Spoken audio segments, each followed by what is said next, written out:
For those of you listening, thank you so much for being here. You're handsome and or beautiful, but today's topic of discussion is a little bit heavier than usual, revolves around the topic or discussion of death and various experiences in life that we can't quite explain, but go through anyway. So viewer discretion, listener listening-ation is advised. Good evening, gentle listener, and welcome to Distractible, a Wood Elf production. This week, the gents dive into the macabre and summon the shadow of Thanatos, the Grim Reaper. Wade hosts and lays down the law. Mark proposes curative powers in mucus. And Bob comes in with a new tale of woe in his fridge update. And the gents discuss heartfelt tales of veterinarian-induced miracles. Yes, it's time for One Paw in the Grave. Now sit back and prepare to be distracted and enjoy the show. Howdy everybody, welcome back to Distractible. I'm your host today. I'm Wade, joined by my friends Mark and Bob. Howdy boys. Hello. Howdy. Howdy. Howdy ho, partner. How do? That's kind of a Mr. Henke Goes Wild West. Howdy ho, Kyle. Oh, I haven't even thought of South Park in ages. Now you have. Is it still going? Yeah. I don't think so.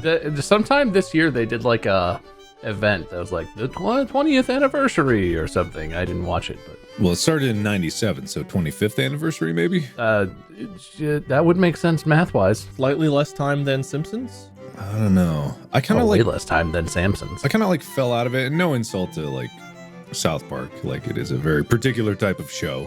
But for some reason I just like started to feel out of it because it was just like, you know when things get too topical, you know? Yes. Yeah, I mean, It's yeah. like always topical, and I get it, it's like unique that they can do that in a cartoon, but it was also just like, wow, man, I don't know. Funny you mentioned that today of all days. Oh, cartoons? All right, but welcome back everybody. Welcome to the show. This is the What? show where I judge and choose a winner based on points. That person judges the next one. I decide the topic, but before I tell everybody what's going on, I'm going to continue the horrible thing I just did of like laying out some foreboding warning of the topic today. when did you do that before? Wow. I do I feel things like my I'm way. This lost is in my myself. episode. Oh, Things sorry, are I'm weird. sorry. I do it my way. Mm-hmm. So how are you guys doing? Tell me small talk words. I thought you were gonna go into the No, God, no. I'm continuing to build up. I want to build up the tension even further. I didn't even know it the first time you built up. Just wait, it's coming. Wait, everyone's gonna love this. Yeah? My Yeah? fridge. No way. Whoa! It's happening! It's happening! Fridge update. And let me get worked up a little bit. My fridge. See, I told you your fridge would have an update. I could not recreate that if I tried. No, guys, after everything I went through, Mandy and I went through with all the annoyances and ridiculous bullshit, the fridge is garbage. Oh, So we have a they're not sponsoring us. Yeah, okay. We have an LG brand fridge. Now they never will. Yeah. When we got the appliances, because our new house didn't come with a bunch of appliances, we needed like a washer and dryer and some kitchen stuff. Obviously, we were like, well, let's get all one brand. It'll all match. It'll look great. It does look great. But we have an LG fridge, and apparently, if you own an LG fridge, specifically the kind I have, where it's like the French doors on top and a bottom or freezer situation, they all do this. Something about the way the fridge defrosts, the liquid that defrosts off of the cooling element of the fridge just like runs down to the bottom of the fridge. There's supposed to be a drain, but apparently the drain can freeze. Even if you set your fridge on the warmest possible setting, because I've done this, the drain can just freeze and then it's not a drain anymore. Then the water that your fridge defrosts and is supposed to be draining away just is water in the bottom of your fridge. And there reaches a point where that'll accumulate and you may have no idea for a while, but there reaches a point where you open the fridge one day and you open the very bottom drawer and it goes whoosh, and a wave of water washes out the front of the fridge onto your feet and you're all, what? Mm-hmm. You have to get towels and clean the bottom of the fridge of like nearly a gallon of water, like once a month. Water. So it's a bad fridge, and also it's cold. The water is like just above freezing. So imagine you have a fridge full of freezing cold water and the only solution is to get like buckets and stuff and then take like towels or sponges and try and soak it up and squeeze it out. It's really fucking annoying. If I could get another fridge and wasn't terrified it would destroy my entire house, I probably would. Let's get a new fridge. Yeah, airdrop it. We are running low on content. I have a catapult fridge delivery business that could really use some customers. Does Amazon Prime have drones yet that can take a fridge? Hey, you need a fridge. Oh, God. Anyway, the fridge is ass, and it's incredibly frustrating, and it hurts my fingies, and I hate it. So I'm glad I went through all that to get this new fridge. It was a sign at the beginning. Well, I know a thing or two about water, so virtual pat on the shoulder. I mean, the problem isn't even flooding the house. It's just like, Oh, it will. I didn't know I was buying a fridge that had so much maintenance, you know? Does your fridge need to be emptied of water? Once water tastes freedom in your home, it will seek it. No matter what, it will seek more freedom. Yeah, my fridge is fine, but if there was a problem, it's built into the wall. So Oh, it'd be yeah, it really is. tough to fix it if there is. And there are problems with it. Yes. Your fridge just stops working. It's like, well, it's just a closet now, I guess. We got more closet space. Yeah, pretty much. I mean, if it did stop working eventually, I would just knock out that whole area and just like make a bigger pantry or something. I don't know. Oh, that'd be sick. I could see that. Because for a fridge that's built into the wall, it sounds really cool because, you know, like, oh, it's just like flush to the wall. But the problem is it's not that much bigger than a normal fridge would be. It's actually quite shallow, so it doesn't go in very deep. And it's just like impossible to do anything about it. I don't even know where the plug would be. I wouldn't know anything about maintenance about that thing. So when it breaks, it's either going to take me out with it or it's going to take out the entire like countryside nearby. Just What? Wait. Markiplier deceased. Cause Bob's fridge's cousin. What happens when fridges break? I thought they just stopped working.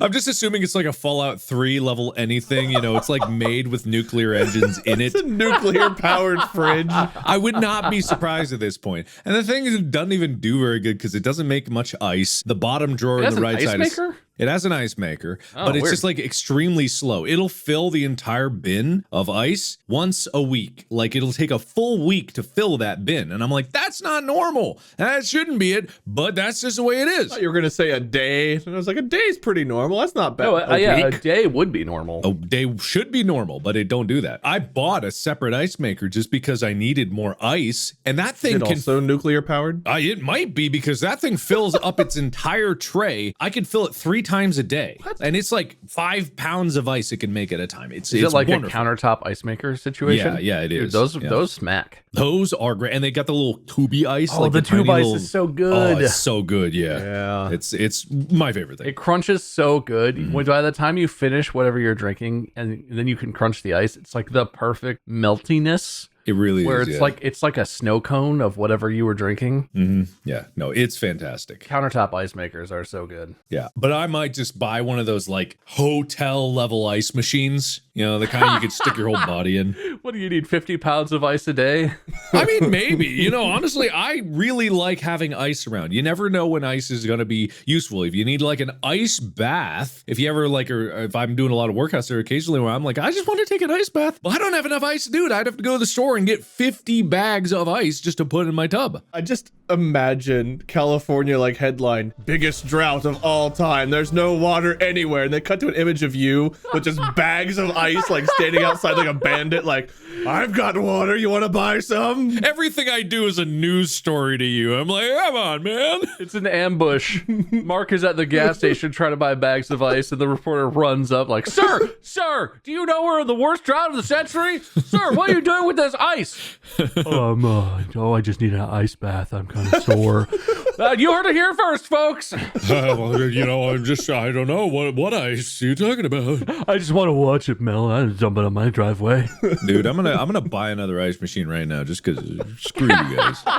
Then you can have an office ice maker. Absolutely. We're so sorry, West Coast of the United States, but your water problem's about to get a lot worse. How bad do you think an ice maker is for the environment? Oh, you're going to use all of the pole's worth of water. Wait, the pole's worth of water? You're going to put the North Pole out of business with the amount of water you're about to suck. Do you think the ice machine goes to the nearest glacier and then cuts it into pieces in there? Uh-huh. Of course it does. Sure. It doesn't freeze water 3 times a day. No, it goes on an adventure to the poles. Okay, all right, Yep. man. That's fine. I'm the host, and I determine how ice makers work. Yeah, doesn't mean I need to agree with it. Well, minus 1 point. All right, I agree with you, Wade. Plus 1 point. I triple agree with myself. I'm too lazy to do math. You stay where you are. 3 times 1, 3 times. No time.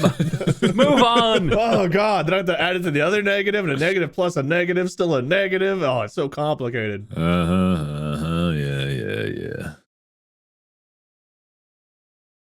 Well, I'm glad that we started off talking about going through another horrible experience. Thank you, Bob, because that's a beautiful segue You're welcome. into, well, I guess this episode's all about me. Welcome to the me episode, at least for the start, because I have a tale to tell, one that is unrivaled in my lifetime. I have never been through anything like what I went through recently. So buckle in, sit down, and if there's time to talk at the end, maybe I'll let one of you win.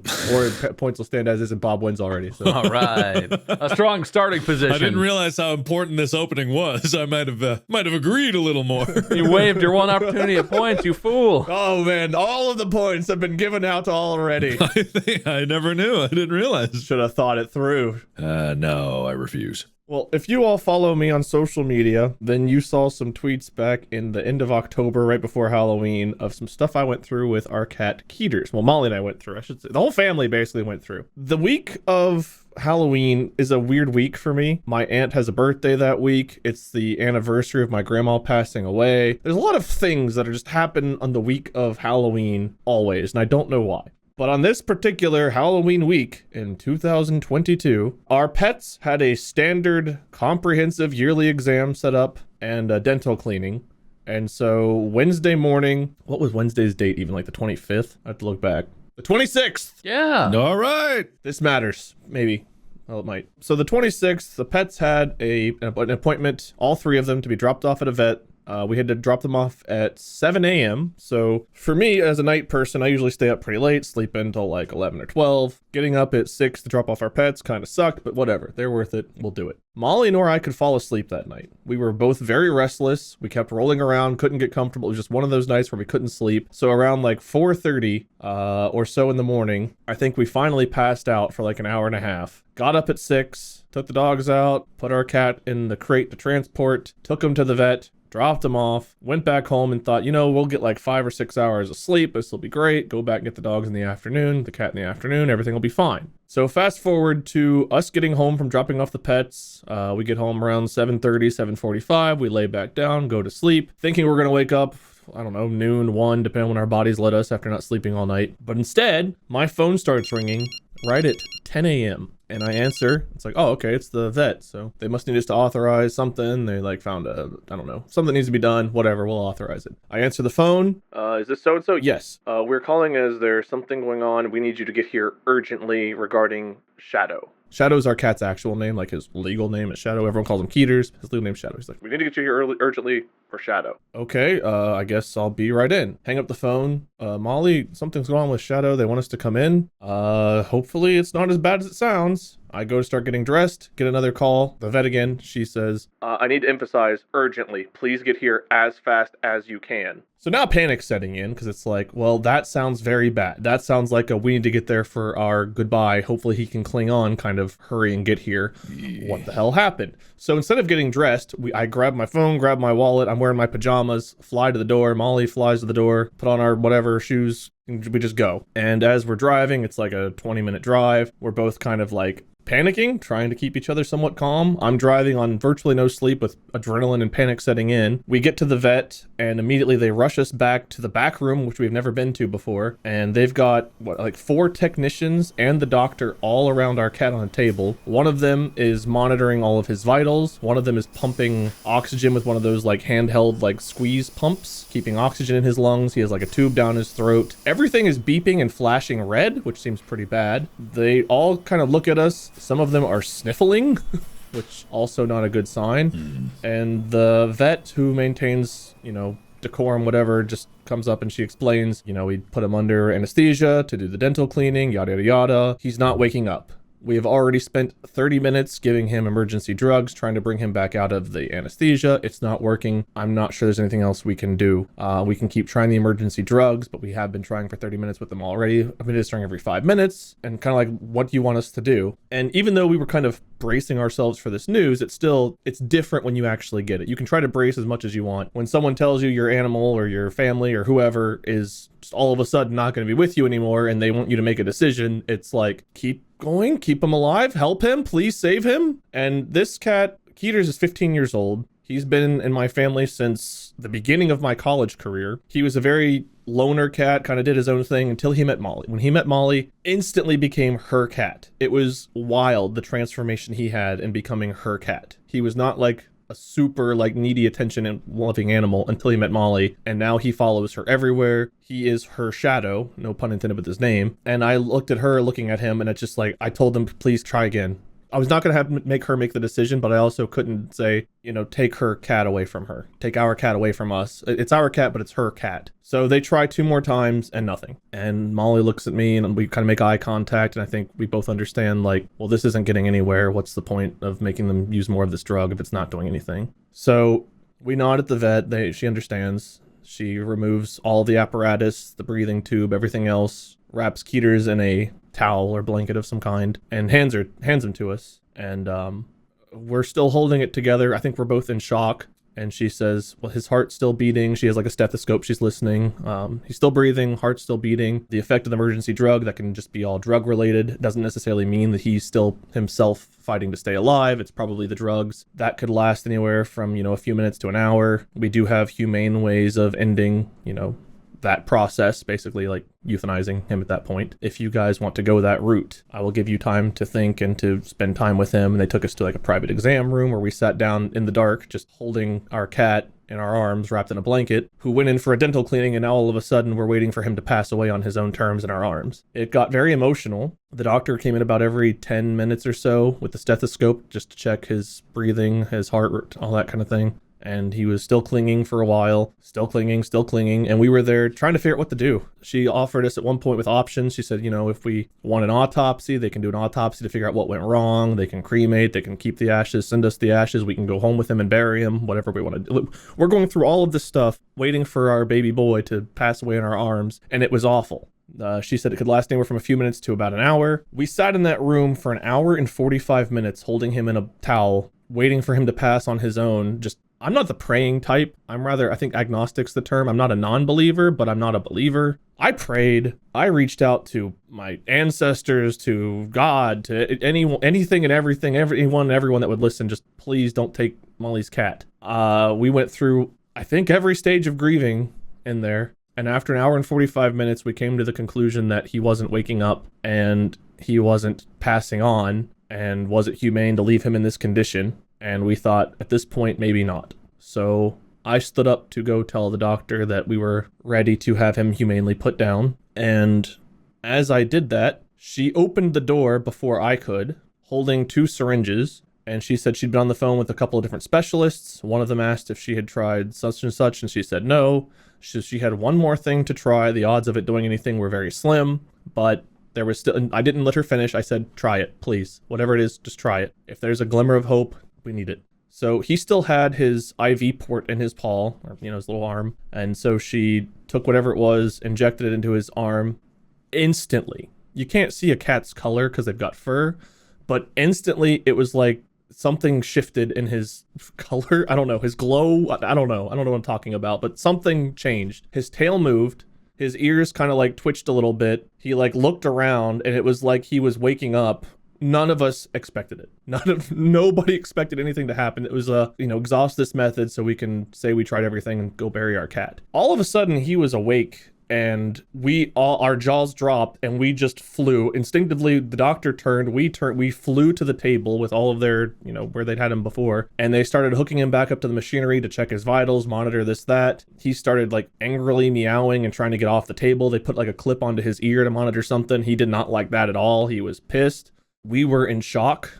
Our puppies were also there at this point because they were supposed to be getting stuff done too. So we passed by them on our way back to the table. They saw us and started barking and whining. And me, the way I process moments like this is I make jokes. It's just how I cope. So I said, I'm sorry, puppies, I'll be with you in a minute, but your brother's a zombie and we need to take care of that first. And I texted my mom. I told her, hey, we might need to come over and bury the cat. Keeters didn't wake up from anesthetic. I texted my mom again and said, change of plan. Keeters is awake. Got to figure this out. And then after I told the puppies about the zombie cat, my mom texted me back, oh my God, zombie cat. It's like, well, at least I know where I get it from. And we looked at the doctor. We're like, hey, what do we do? What do we do? Is he okay? Can we go home? What happens now? And she said, no, she or someone got the specialist on the line. They talked to them and they said, you need to get him here now. Keep his head elevated, keep oxygen going into his lungs. We need to get him into critical care. And at this point, we have the dogs. So I text my mom like, hey, can you come get the dogs? Please come pick them up from the vet. We've got to rush our cat to the critical care facility. There's a lot going on. So she came to get the dogs. We ended up taking some time figuring out how we were going to transport him, what condition he needed to be, everything else. They got an oxygen tank ready. And to their credit, I think they pretty much shut down their facility for the day. Like nobody was equipped to deal with losing Keeters. And all the technicians, the vet herself, everybody there had said they have never had a revival, ever. They have never had an animal get to that point and come back. So this was unprecedented territory for them. They gave us one of their technicians. We literally got one of their technicians to get into the car and ride with us, holding oxygen to Keeters while Molly held him so his head was elevated. And I had to drive another 25 minutes, still on zero sleep, after going through this traumatic experience of going through all of the grieving processes and then all of a sudden not. And that drive was kind of when it was all finally sinking in, like,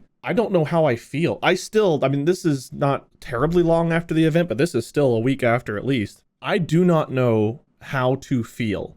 I have lost a lot of people in my life. My grandma, who passed away on October 24th back in '05, a day and 17 years before this incident, was on life support, and we had to make the call to take her off life support so she could pass away. That was very strong in my head. The day before we took Keeters in, I stopped by the cemetery for the first time, and I don't know how long by myself. I have not been to the cemetery by myself to talk to my grandma, my grandpa, my dad, now my uncle, and forever. And I went, talked to them the day before this happened. This was all fresh in my memory. Day of, now it's Keeters is on life support, has to be taken off. He's going to pass, just like with my grandma, only he woke up, and your mind, your body, I don't know, it's just not made to comprehend that switch in emotion. Adrenaline kicked in, and I went from mourning to action mode. We have to do this. We have to do this. We have to get him. We have to. But as that adrenaline wore off, like, I was left so confused. It's like, was it divine intervention? Was it a miracle? Was it a bunch of coincidences that happened in this week? You start to question everything. When you lose someone, you question anyway, but whenever you get them brought back, and he never fully died. I gotta say, he never fully died. His heart and his breathing still continued, even though it was very, very faint, and we all thought he was moments away from passing. He never actually did, but we were there. We were expecting any moment now his last breath will be taken, and we're going to go bury our cat next to Bella, who was my dog growing up, his childhood friend when he was a little kitten. We were there, and then he was back. We're driving to this critical care facility. We get there, they take him back. We sit down for an hour and a half. The vet brings us into a room, explains what's going on. He's lasted this long. That's a good sign. Odds are he probably will survive. However, going through what he went through with all of that liquid from the anesthetic, in his brain, the lack of oxygen possibly, if his head wasn't up the whole time, all these things that could have happened. It may be like he had a stroke. He may never walk properly. He may need assisted eating. He may be fine within a week or two.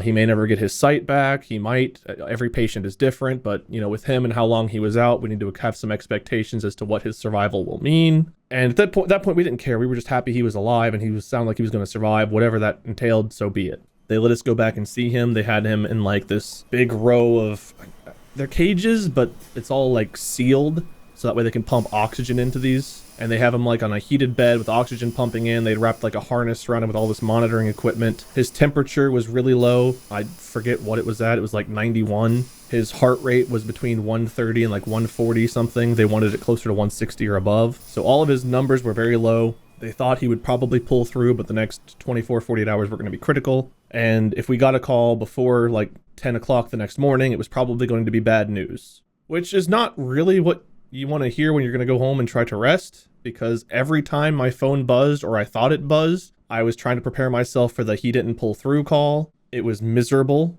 That whole day was miserable. That night was miserable. And then finally at noon the next day, 12:30-ish, I get a call. I see that it's the critical care facility, and I'm thinking, okay, this is around the time they said they would call. It could still be bad news. Brace yourself. Either way, I answer, and I don't know what it is. Sometimes doctors just have this like monotone disposition that doesn't give away any of their emotion whatsoever. So she started talking like, "Hi, am I speaking to so-and-so, the owner of Shadow? He blah, blah, blah." Like, yes.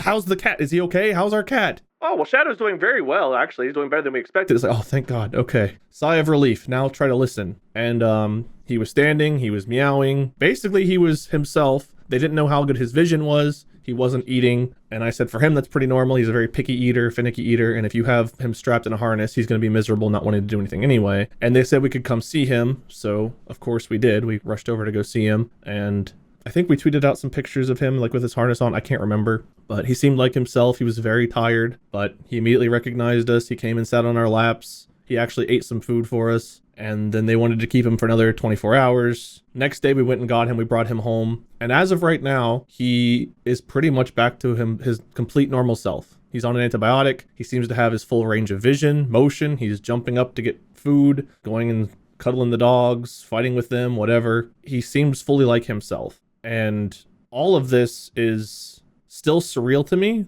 You go through it and you talk about something enough times, you start to lose the emotional attachment to it. It just becomes the story you tell.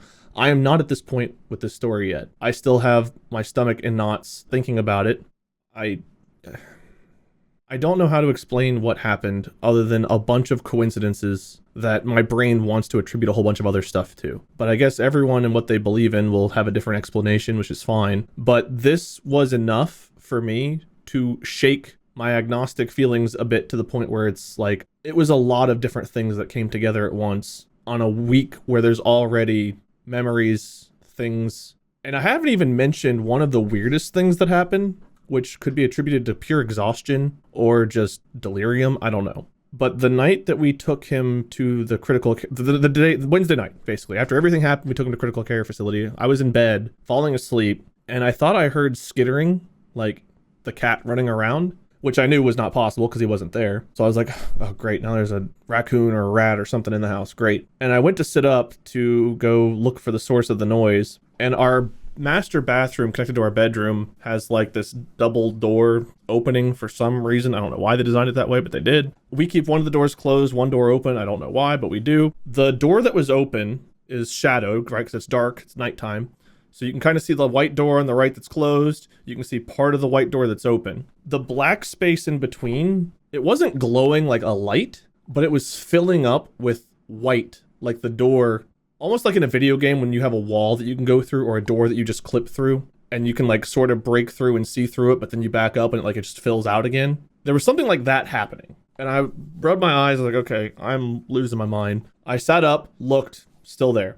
I put on my glasses, still there. I got up and walked to the bathroom to figure out what in the world I was hallucinating. And I walked through expecting anything to happen, honestly. And then nothing did. And I just walked through the door. It was the bathroom. Went back, laid down. But the pulsating, whatever the fuck I was seeing was not there anymore once I laid back down. I have no fucking clue what the sound was I heard running around that also stopped. What that was. How our cat almost died during dental surgery. Or not even surgery, just a dental cleaning. Or how he lasted for an hour and 45 minutes off of life support in our arms just to be brought back by something at that point, and now is perfectly fine upstairs being an asshole begging for food, all within less than a week's time. I mean, he has made a full recovery. Whenever the specialist, our vet, everyone said, probably gonna have some problems, probably gonna last a while, maybe he'll make a full recovery, probably not. I don't know how to explain my feelings on it. I don't know how to explain what happened, the weird shit around it, the timing of it.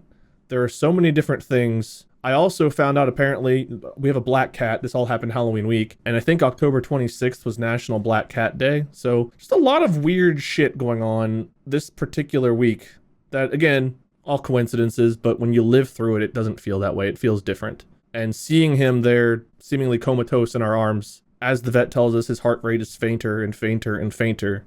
And now he's not dead. He's fine. That is the tale of Keeters up till now. He and the puppies are home, getting along, and all Are themselves. you going to tuck a ghost story in the last 10% of your very touching and dramatic story? That was creepy. I meant to mention it in there, but yeah, what was the wall? It was like a Dark Souls ass wall. Was that what you were describing? Like with Elden Ring, when you got to go in the boss area and it's like a glowing wall. But it wasn't even like glowing per se. It was filling out with white. I without seeing it yourself, I don't know how else to describe it other than it wasn't like it was emanating some glow. It was just like the door was closed, door was wide open without opening or closing. It was just either fully closed or fully open, and it would just fill out like it was and then disappear again. And this was in the like a pulsating middle of the filling. night, or what's the deal? This was around 2 or 3 in the morning. And this was after you had lost a lot of sleep. I was on probably a total of 3 hours of sleep at this point. So there's a lot of me losing my mind, hallucinating things in here, as well as my brain circulating with all of these supernatural, divine explanations as to what was going on. So I'm not claiming it to be like a pure fact that I was so there. But the fact I put on my glasses and I even walked toward it and saw the same phenomenon until I walked through it, basically, that's where it was weird to me. That's such a small part of the story compared to what went on with Keeters, obviously. And as bad as it was for us, what he went through, I can't even imagine. We were mourning him, crying, thanking him for being a part of our family. I mean, if he could understand anything we were saying, he was probably like, I'm fucking fine, just wake my ass up. Yeah, he was sleeping. He was just taking a snooze. And we're here like snotting on him, drooling on him, crying on him. Like, we were bawling. I mean, it was hard. Maybe it was the snot. I mean, who knows? It could have been the curing properties of snot. And not to make any kind of a joke about it, because it's a very serious story, but the way you described the doctor coming in, like you reach for the door handle, then boom, 2 syringes in each hand, like just spread between the 2 fingers. in 1, but yeah. Oh, I thought it was 4 total, and it was 2 like syringes in 1 hand. No. Oh, really? Okay, that's She didn't use both. I don't know what the second syringe was for. Right. She came in with 2. She, as far as I remember, she only used the 1. Again, I was on 2 hours of sleep. I'd spent 2 hours mourning our cat. At this point, I say 2 hours. We held him in our arms for 1 hour and 45 minutes off of life support after he had already spent 45 minutes basically only being kept alive, quote unquote, with these emergency meds. So this was 2.5 hours into he's not waking up. So it could have been 1 syringe, but you were just like, oh, your eyes There were went definitely crossed. 2 syringes. Okay, gotcha. She just tucks that behind her back. Don't know if 1 was the kill and 1 was the wake up. I don't know what the second one was. Yeah. I was gonna Yeah. say, like, The doctor comes in and is like, this is going to go one of 2 ways. and I'm prepared. One of these syringes is the cure to your cat. The other, the death. You pick which one. One tells only lies, one tells only truths. Right or left? Oh, you picked wrong. Yeah, no, not. Yeah. I don't know what the second one was. I don't think I'm imagining it, but who knows? Well, you gotta call. That's the thing. You gotta call the doctor and be like, when you walk through the door, did you have 2 syringes? And if they go, no, just one. You know what that other syringe was for. The other weird part about this, she didn't have to call the specialists. She could have just allowed us to wait. Then he's not waking up, euthanize him, whatever. She's not even the normal vet. She was filling in that day for another vet that was out for maternity leave or something. So she was like a fill-in vet who normally works with emergency situations. She works like an emergency clinic. So who knows what caused Keeters to have an issue with the anesthetic. I've heard that with older animals, it's not necessarily a good idea to use it like that. So we're going to find alternative means to get his teeth clean in the future, obviously. But she also wasn't even supposed to be the one there taking care of him that day. It just happened that she was. And she just happened to have a friend at this other clinic she called that was the specialist that told her to try something else. There were just so many small coincidences in everything. I'm probably forgetting some, but it's so bizarre. It's so bizarre. Have you guys ever had a situation where you thought someone or something was going to die and they just all of a sudden were fine? I had not. This was a first. I've never had that. I was going to say I relate, and I have been lucky because I know both of you guys have experienced more like loss of family members, and especially closer family members than I have.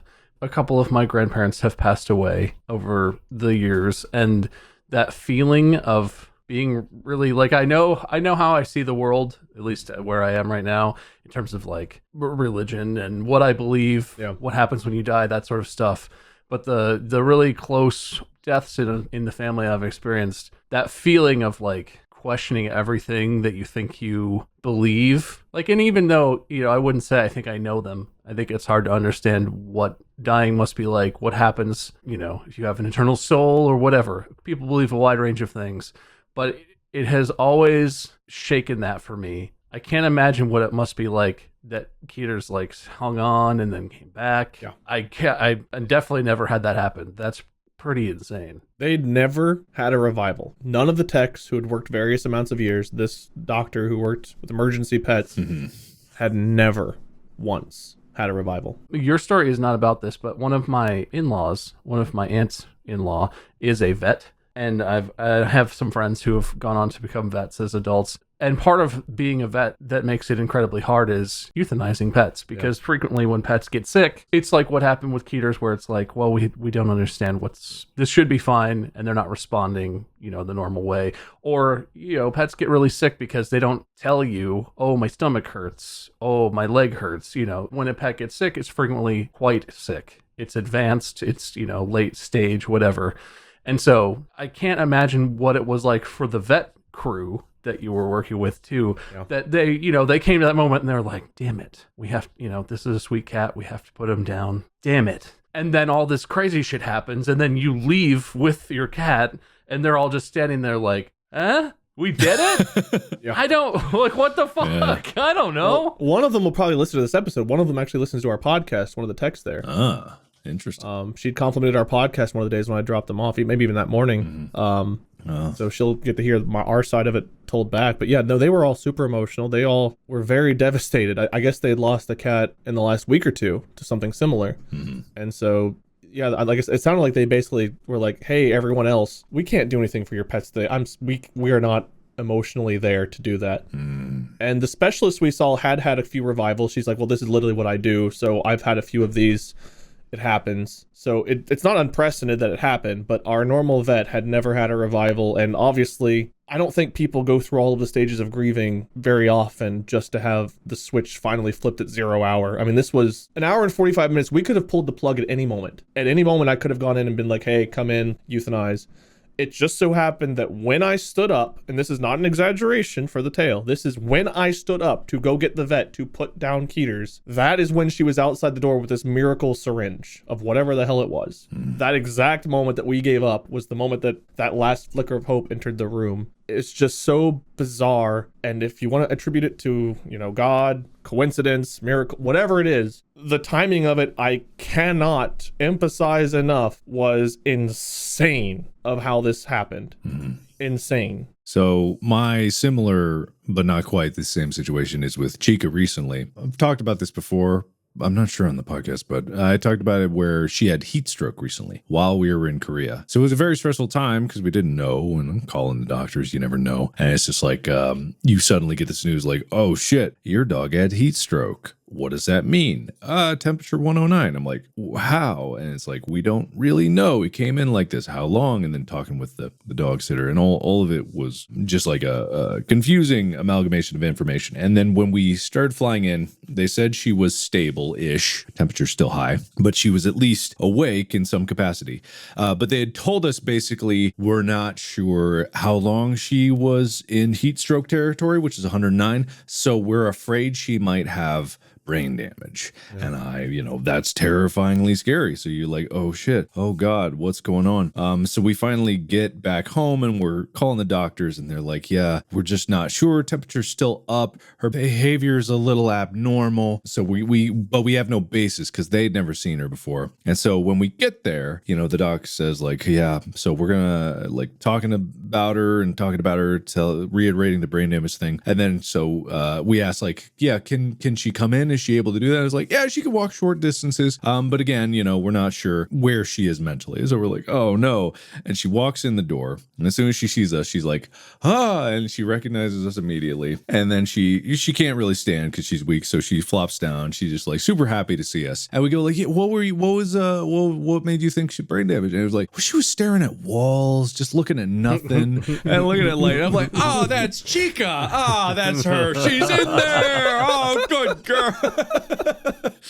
So it's like she's a freaking weirdo dog that stares at walls and like looks at lights randomly for hours at a time. And they thought she had brain damage. And it was just like a complete switch flipped. And as soon as we knew that, we were like, oh my God, she's going to be fine. Yeah. Like, no brain damage there. She just had to kick a lingering infection that she had that was keeping her temperature up, and that caused her to go to heat stroke. So, yeah. So that was a kind of a flip there where it was like, oh, she's fine. Yeah, you're expecting something horrible, and then like, thank God. Exactly. Yeah, pretty much.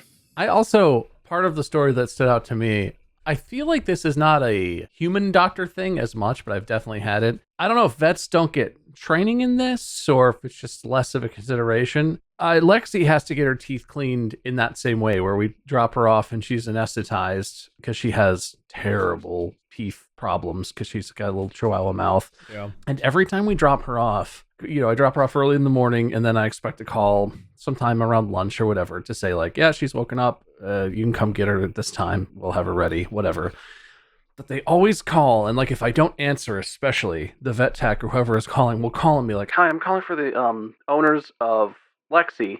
The doctor really wants to talk to you. If you could give us a call back as soon as possible. And it's not like grave, like you were saying, they were telling you, get here. It's very, but they leave a message, and it's always like on the fence of, well, they made it sound serious. Yeah. Like they weren't like, oh, she's ready, come pick. They were like, you need to call, and the doctor really needs to speak to you. It's like you have to be a master of drama club and then go to vet school. But then every we need to speak to time, you immediately about Lexi. Please call us back. The doctor wants to speak to you himself. luckily for us, every time I call and the doctor's like, she's great. I just need to talk to you because like we extracted one tooth. It was very infected or whatever. And otherwise, it's like, why is the scariest thing that you can do if our pet is fine? Like, and I'm just expecting you to call and either tell us she's perfectly fine or she's not. Just like imply that in the message or something. Have a cheerful lilt in your voice when you leave the message saying that the doctor really needs to speak to you. It's good news. Yeah, something. Because I've had that fear for sure, where it was like, oh, it's like 2 or 3 in the afternoon. They haven't called yet. I wonder if something went wrong. And then you get that message. And it's like, the doctor needs to speak with you. It's like, why? I mean, and we've just been lucky because Lexi is getting older. The anesthesia, I think, is harder and harder on you, puppies and cats. We should have her on the podcast talk about getting older. Yeah, definitely. Yeah, that'd be good. What's your dog's name? Lexi?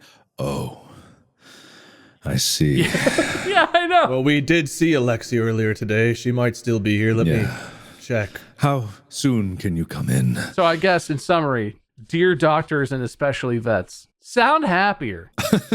Well, I If guess it's not happy, then don't sound happy. But if it's fine, come on. I guess their idea is to remain neutral because like sometimes they probably do have bad Neutral's news. bad. They don't want to That's like only bad. sound grave when it is. or they're human and they just came away from another pet that didn't make it, and then they're like, your best friend. No excuses. Keep at least one technician out of the euthanasias for a day. So you have someone who can make phone calls that don't scare the shit out of every other pet owner. Turn off the euthanasia 3000 for a second and make a phone call. The Injectotron can wait. I didn't even mention this part with Keeters is I told all the Keeters parts of the story. We dropped him off at the emergency clinic around like 2:30. I think we actually left there around like 4. And when we got home, Molly and I hadn't slept. We hadn't eaten. We'd basically been awake since 7 a.m. minus an hour and a half, I guess, if you count that. We'd only slept maybe 3 hours total. We were fucking exhausted and fucking hungry and just devastated. I ordered some food delivered because I'm a lazy son of a bitch. And then I get a call from my mom who's like, hey, glad you're home. Because I texted her. We can bring the dogs over, so we'll be there in a little bit.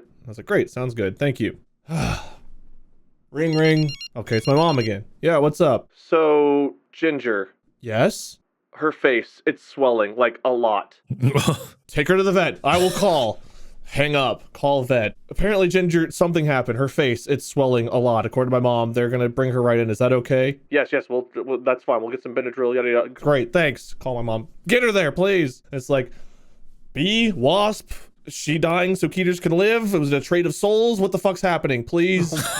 Like, your brain does that. Like, you know, you can't help but have those thoughts of like, oh God, what did I make a bargain? Did I sell my soul to a demon? What happened? Is this the monkey's paw part of the wish? Like, you have those thoughts. And then, 20 minutes go by, my mom calls, they got Benadryl, her swelling's going down, she'll probably be fine. We're gonna get more Benadryl, you gotta give her some, yada yada yada. And just, that was our day. It was just like boom, boom, boom, boom, boom, boom, boom. And then, I don't know, just our dogs, Keeters, they're never allowed to even go outside to potty now. They have to go in the house, they live in bubbles. They only eat hand-fed meats and I hear you. Yeah, I hear you. I just I totally get it's a stressful situation, but I don't know if I've ever gone, was this an exchange of souls? Like, I don't feel like I have that much power or connection to that much power myself. I'm a main character. That's not what I'm saying. It's just like, my man wouldn't go there first, but that was very funny. Yeah. Well, we've definitely become hover parents with Keeters. Like, we know we are, and we're trying not to be, but like with everything that happened, it's like we'll be sitting on the couch. It's like, oh, where's Keeters at? Where is Keeters at? And like we'll get up and like he'll just be sleeping on the couch. Like, Keeters, are you alive? And he's like, the fuck? We're like, oh, thank God. This did all start, if you want to trace it back through the ethereal waves of power, from you making the constant joke of, my dogs are fine, thanks for asking. I know. It's from Ginger's that. had back surgery, a swollen face. Keeters died and came back from the dead, all because these fuckers that listen to our podcast keep asking, how are my dogs? Well, it's not them. To trace it back one more step. It's you. They wouldn't have listened to me if they weren't there already. It's their fault for making me me. Viewers, damn you! Oh, you're the main character. I'm the main character, viewers. Look what you've done. Viewers? Listen, whatever you are. Like, subscribe, ring that podcast bell. I don't know what this topic is today. I needed to get that story out there. And whatever you all have to talk about, you know what? The floor is yours. Earn points. I don't think there's time on the floor. Well, yeah, can I just say, There's time. Before we started this recording, you were like, well, I want to talk about what happened to Keeters, which I sort of knew the gist of. And so I figured it would be like Pets Part 2 or like, dramatic pet stories.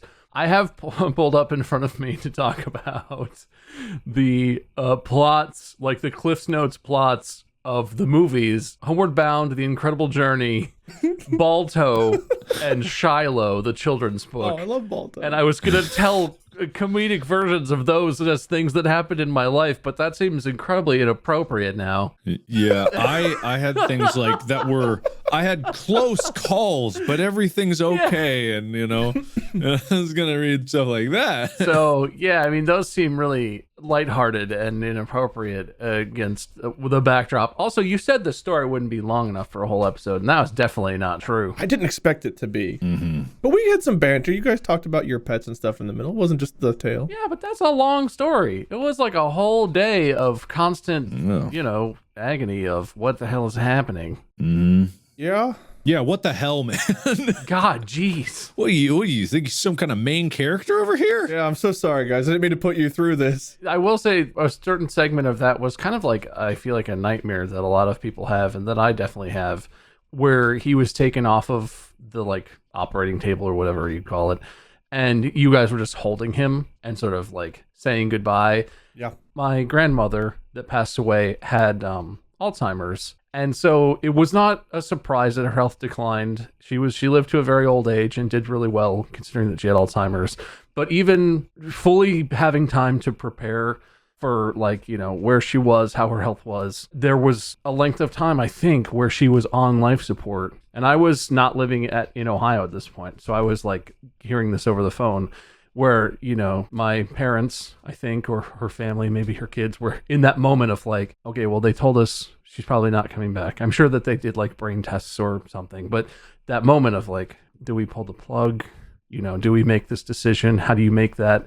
And you literally had just made the decision in your own head. And the miracle that realistically doesn't happen, especially with humans where more if they have brain activity or whatever, but that never happens. The miracle of like, if you had decided 40 minutes earlier, the doctor may never have magically arrived with the syringe full of juice that fixed the, that's like an absolute nightmare of, even if it's a loved one, it's a family member, whatever, that they have some disease, that they are critically injured, that, but you're like, what if I make the decision and the doctor comes in and that could save them? I get why it feels surreal, because it's very unrealistic. that's not what happens. That's the miracle that doesn't happen in a lot of real situations. Well, one of the reasons we clung on, they didn't have an EKG, so they couldn't monitor brain activity on Keeters. So this was all just based on heart rate, breathing, trying to look and see if he had any kind of visual response. There was a lot of guesswork around, like,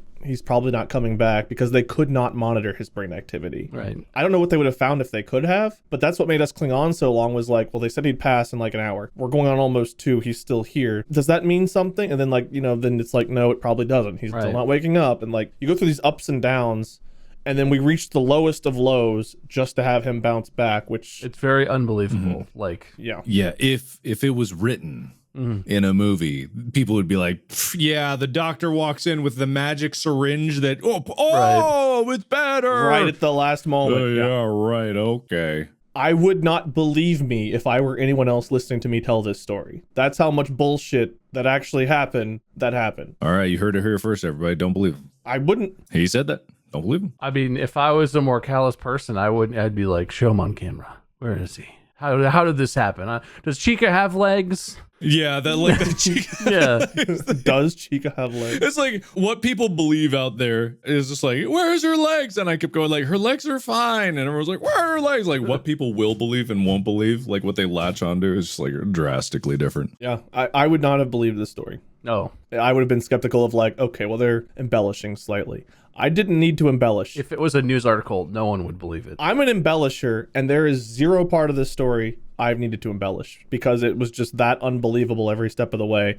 And again, he wasn't in there for some emergency thing. He was in there for a yearly dental cleaning and just comprehensive exam and blood work to make sure he was fine. He had no symptoms of anything before going in. He does have a couple teeth that need to be pulled, but I am terrified to deal with that. So did they like send you an after visit summary that's like, we'd love to get your review of our service, and it just says on the bottom like, I don't know if he's fine. Couldn't conclude anything. That was very confusing. I got an email today, and the headline is, wait, thank you for trusting us, and I can't see the rest of it. Oh, God.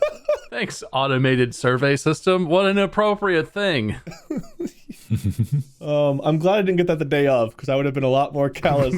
Thanks for trusting us with your cat. How was our service today? It's like, he's in a fucking ICU from a dental cleaning. How are you? Would you recommend our services to your friends and family? 0 to 10. I feel like if there was any failure, it was on the overall company itself and not on the individuals there. I don't know what happened, but everyone that was there was so caring, so attentive, and they did everything they could, including letting us kidnap one of their technicians for a 25-minute drive to go to an emergency care facility. So if I have any complaint with what happened, it would be with just what they were told to do in the given situation and not on them as individuals. Yeah. I don't know if there was anyone to blame. I don't really blame anybody. I'm just thankful that they kept trying, they kept calling, they kept caring. They ultimately brought our cat back from a point where no other animal had been brought back from at their facility before. It does sound like they were really sweet, which you don't become a vet to get rich or something. Like that's not, they clearly love animals, but they didn't even charge me for like the 6 boxes of Kleenex I think I used, because I used a lot. I was so devastated about him, and I was so devastated about how Molly would respond to losing him, and like those feelings are so powerful. I know you were talking about crying. That's not where my brain went. Go for it. Yeah. Our cat was dying, and I went to another room, and I thought maybe the power of boners could cure him. So I looked up the ferociousness of porn, and my God, I will beat the life back into the air today. I'm sorry. Give me your best lotion and your finest tissue. I'm sorry, I apologize. I don't care, man. It's me. If it was someone else, maybe. I apologize to the people out there listening, not to you. Oh, who cares? It's my cat. You can laugh. It's like a JO crystal. You got to charge it up before it can bring the life back. The power of healing jerk-off crystals will save my cat's life. Mm-hmm. Oh, yes. I've seen that cartoon. Good. Which cartoon? You guys need a tissue? I got my own, you kidding me? I keep them by my desk just in case. Like I'd sit here for an hour without the tissues I need. Just in case things get too sad, I've got my JO tissues right here. Call them the JOTs. Ah, good. Anywho. Anything you guys want to talk about before I pick a winner? You gotta pick a winner, man. Yeah, good luck with picking win. All right, let me look at our points here. 0 points to me for making up that entire story that no one will ever believe. That's definitely false narrative because it couldn't actually really happen. Gotta watch out with that. That's gonna be the new thing on the subreddit. Wade's a big liar. And the main character. Oh wow, just be like that Drunk Minecraft episode 6. I'll never hear the end of it. Well, when you pretended you were dating a supermodel? I went on a few dates with an international model. Sure. Oh, wow. We all believe you, man. You don't have to keep yelling about it. Somebody seems a little insecure. I am a catch, damn you, and people recognize that sometimes, okay? I'm a main character. Let me see. Calculating the points. Well, looking at the final score, it's Mark -1, Bob 1. I can't believe it. Where did those points come from? So, after my careful tabulations, calculations, and my multiplications, I guess Bob wins by 2 points. Wow. I really should have played the early game a little smarter there. You should have. Sometimes the early game, you can't bounce back in the second half every time. The first time ever, the first goal of the game is the game winner. That's how it usually plays out here. That's it. Okay. Fair's fair. It matters. Bob, victory speech.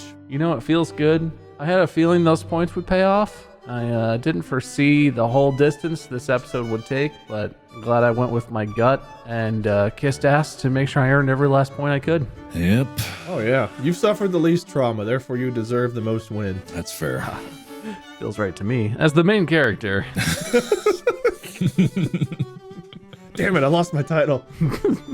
I guess you're the main character for the next episode. Mark, you lost horribly and pathetically. Anything to say about that? I regret nothing. I stand by whatever the hell I believed in that caused me to be so obstinate. Whatever that was. Yeah, I can't remember either. I just kissed Wade's ass. It was supposed to be like a -4, but I didn't want to do the math. So you're lucky it's as close as it was. You really shit the bed on this one. Yeah, L's still an L, so I'll take it. I'd like to see you put some effort in the next one, but whatever. A lose is a lose, guys. A lose is a lose. Yeah, but some are worse than others, and this might be your worst ever. You're right. Thank you. You earned an area point today. I'm the unmain character. Well, what's the opposite of main? You're a tertiary character. I'm a tertiary character. You're the antagonist. No, even a villain's kind of a main character. I guess that's true. You're the villain's assistant. I'm the red shirt of the podcast. Send me down first, Captain. I'll take on this worm. No problem. Well, thank you, boys, for giving me the stage, I guess, today to tell the tale of Keeters and his miraculous whatever the fuck. Thank you, everyone out there, for listening. Hopefully I didn't upset too many of you with our tale. But I felt like it needed to be shared because I don't know if I'll ever witness anything like that again in my lifetime, and I don't know if many people witness anything like that ever in their own. It was wild. Thank you to Mark and Bob for being here and I guess giving me the stage to not let them talk much. And we'll see about getting older in the next episode, probably. Wow. Find Mark at Markiplier, Bob MySkirm. He's on Twitch. Mark's everywhere. I'm on Twitch and YouTube, Minion777 or Lord Minion777, doesn't matter. Distractible, we have merch, store.distractablepodcast.com, and watch YouTube and stuff too. I don't know, there's stuff. Anyway, see y'all next time. Until then, podcast out. Through the snows of the closer pole, the poor ice machine looked on at the vista. It was white and crisp, an endless sea of clear, pristine snow, dazzling in its simplistic beauty. Little did his masters know what they asked of him, what it meant for their simple request. More ice. How could they know? The trials and trepidations involved in the sojourn. Sorry. Yes, I'll shut up now. See you next week for more Distractible.